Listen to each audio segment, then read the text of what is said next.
C'est que j'ai mis ma loupe, moi, je sais même plus où j'en suis. Ouais, j'ai pas... Allez, là devant. Normal. J'ai droit qu'à 28,32. Oh, c'est déjà pas mal.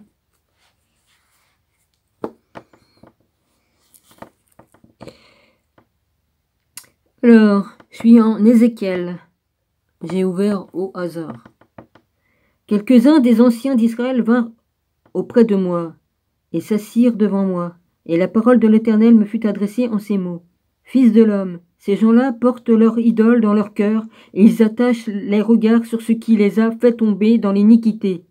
Me laisserai-je consulter par eux?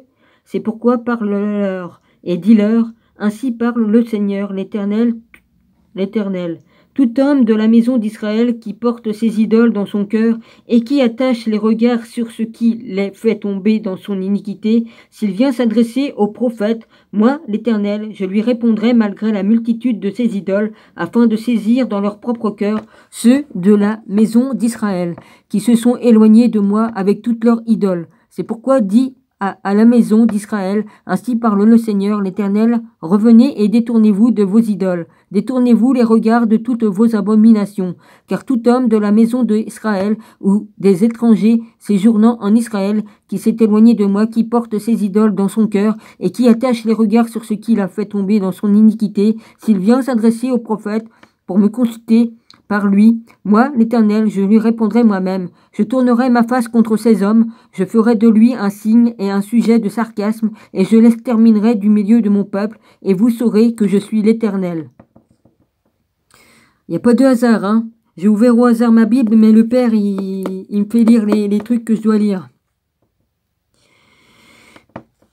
Si le prophète se laisse séduire, s'il prononce une parole, c'est moi l'Éternel qui aurai séduit ce prophète. J'étendrai ma main contre lui et je le détruirai du milieu de mon peuple, d'Israël. Ils porteront ainsi la peine de leur iniquité. La peine du prophète sera comme la peine de celui qui consulte, afin que la maison d'Israël ne s'égare plus loin de moi et qu'elle ne se souille plus par toutes ses transgressions. Alors ils seront mon peuple et je serai leur Dieu, dit le Seigneur l'Éternel. Merci papa. J'ai parlé dans la langue tout à l'heure. Ouais. Quand je dis la langue d'en haut.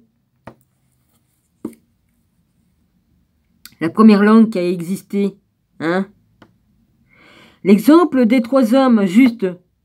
La parole de l'Éternel me fut adressée en ces mots. Fils de l'homme, si un pays péchait contre moi en se livrant à l'infidélité, et si j'étendais ma main sur lui, si je brisais pour lui le bâton du pain, je lui envoyais la famine, si j'en exterminais les hommes et les bêtes, et qu'il y ait au milieu de lui ces 3 hommes, Noé, Daniel et Job, ils sauveraient leur âme par leur justice, dit le Seigneur l'Éternel.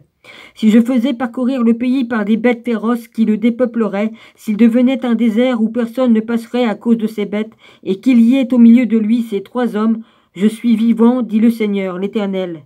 Ils ne sauveraient ni fils ni fille, eux seuls seraient sauvés, et le pays deviendrait un désert, où si jamais j'amenais l'épée contre ce pays, si je disais que l'épée parcourt le pays, si j'en exterminais les hommes et les bêtes, et qu'il y ait au milieu de lui ces 3 hommes, je suis vivant, dit le Seigneur, l'Éternel. Il ne sauverait ni fille, ni fils, ni fille, mais eux seuls seraient sauvés. Ou, si j'envoyais la peste dans ce pays, si je répandais contre lui ma fureur par la mortalité pour en exterminer les hommes et les bêtes, et qu'il y ait au milieu de lui Noé, Daniel et Job, je suis vivant, dit le Seigneur l'Éternel. Ils ne sauveraient ni fils, ni fille, mais ils sauveraient leur âme par leur justice.